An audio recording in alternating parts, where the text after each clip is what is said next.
Nearly 6 years after he was exonerated in a case involving the murder of a 10-year-old girl. A St. Joseph County man was in a federal courtroom today seeking what he calls justice. Target 8 investigator Ken Kolker, whose investigation helped lead to the exoneration, was in court today.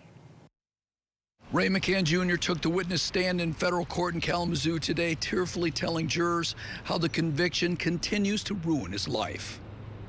He had sued several detectives and police departments, but everyone was dismissed as defendants except the lead state police detective, Sergeant Brian Fuller.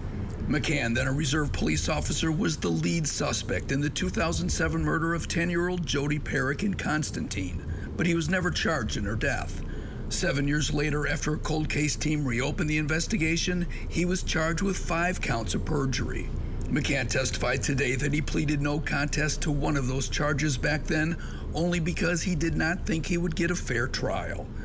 "I knew," he said, "that was the fastest way to get back to my family." He served 20 months in jail and in prison. The Michigan Innocence Clinic took up his case and exonerated McCann after Target 8 exposed how detectives lied to McCann repeatedly. "Your life is about to change." During 20 interrogations. During those interrogations, McCann denied any involvement in the killing 86 times. Through tears today, McCann testified that the conviction broke up his family and ruined his reputation. He was beaten in prison, says he still suffers from depression and has nightmares, and that the sight of police cars leads to paranoia. Sergeant Fuller, the state police detective he blames for his false conviction, also testified today, acknowledging that he had lied not only to McCann, but to other witnesses in the investigation. While he said it wasn't the quote-unquote preferred method, it wasn't improper. Among the lies, that police had found McCann's DNA on Jodi Perrick. At one point, the detective testified police believed that McCann's 11-year-old son was the killer and that McCann was covering up for him.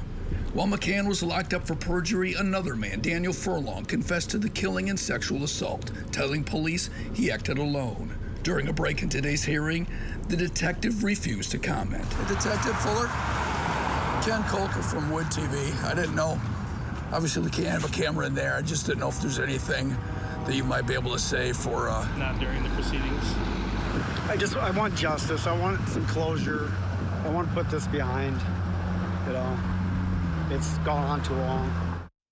The trial is expected to run until next Tuesday. In Kalamazoo, I'm Target 8 investigator Ken Kolker.